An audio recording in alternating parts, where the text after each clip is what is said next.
Assalamualaikum warahmatullahi wabarakatuh. Kita kembali lagi ya di materi prakarya dan kewirausahaan, yaitu budidaya ikan mas.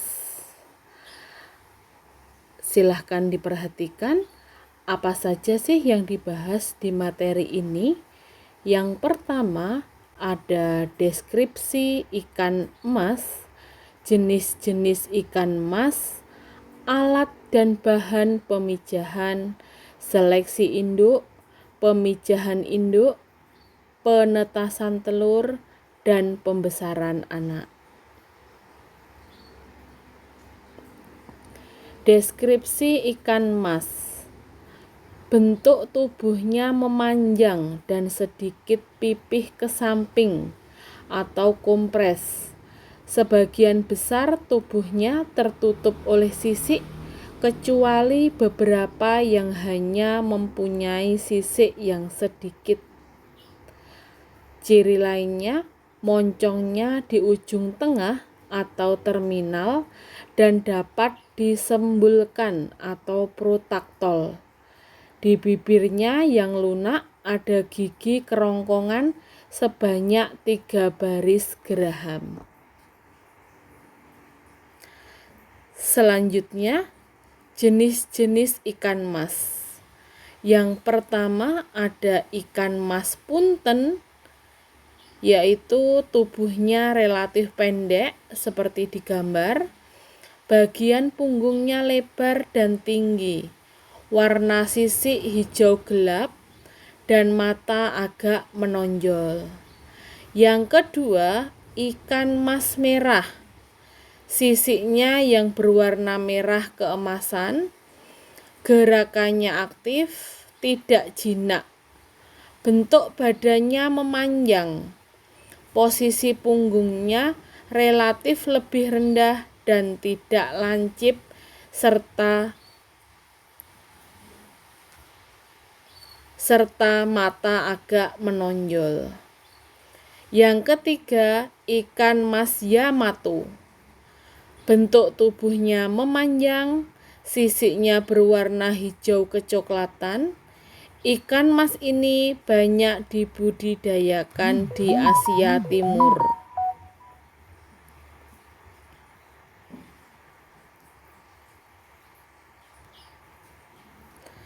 Yang keempat yaitu ikan mas Cancradomas.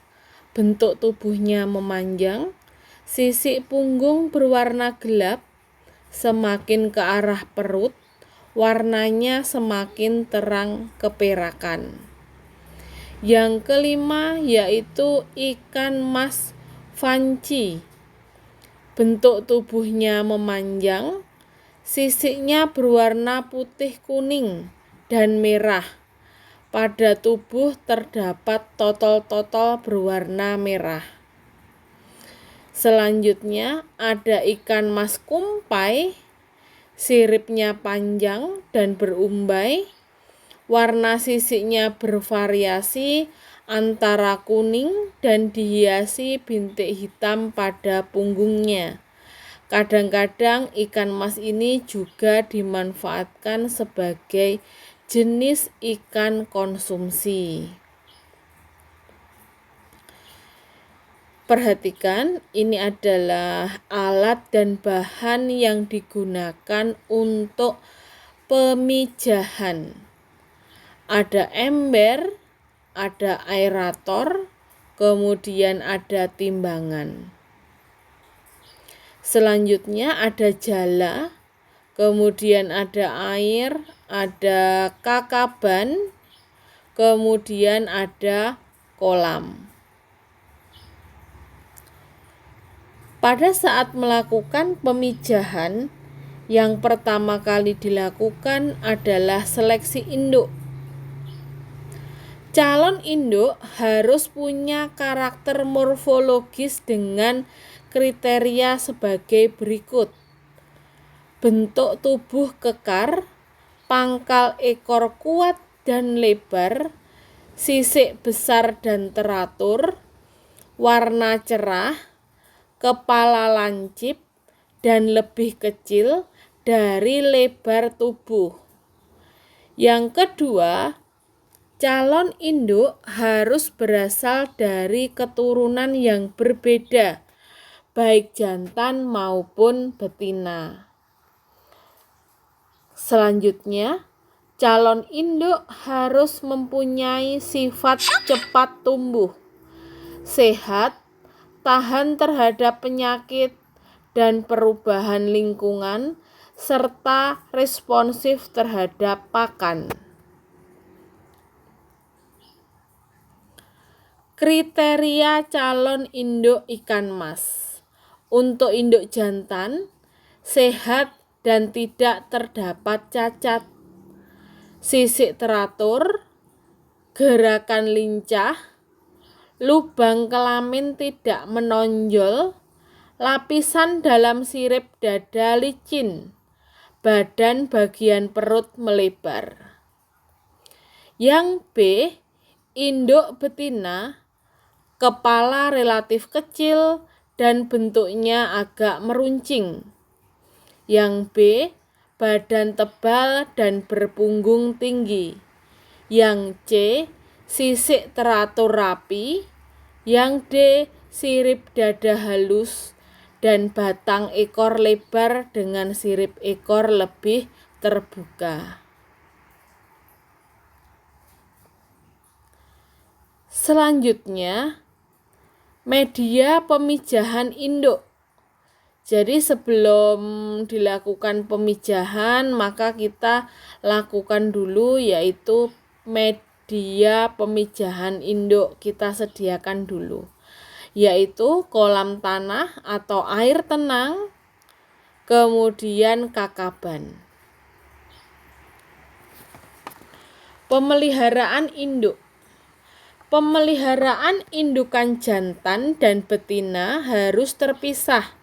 Masing-masing indukan menempati kolam yang berbeda. Sumber pengairan untuk kedua kolam tersebut harus paralel. Apabila disusun seri, sebaiknya kolam induk jantan diletakkan setelah kolam indukan betina. Selanjutnya, indukan harus diberikan pakan yang sehat dan bergizi. Pakan utama bisa berupa pelet yang kandungan proteinnya 30-35%.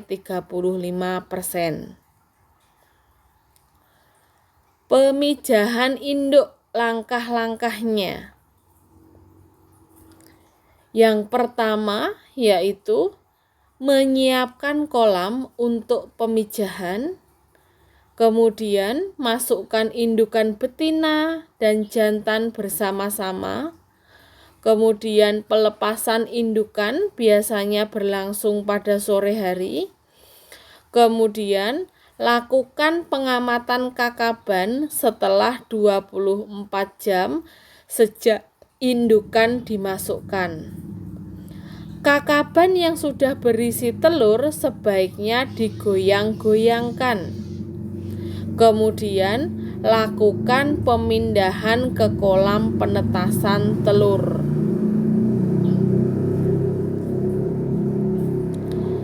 Bagaimana langkahnya dalam penetasan telur? Ada dua cara penetasan telur ikan mas. Yang pertama, telur ditetaskan di kolam pemijahan. Dalam cara ini, telur-telur dibiarkan di kolam pemijahan atau tidak dipindahkan. Yang dipindahkan ke kolam pemijahan adalah induk jantan dan betina. Yang kedua, telur tidak ditetaskan di kolam pemijahan tetapi ditetaskan di kolam pendederan. Tentu saja dalam cara ini telur-telur tidak dibiarkan di kolam pemijahan tetapi dipindahkan ke kolam pendederan yang sebelumnya sudah disiapkan. Selanjutnya adalah pembesaran anak.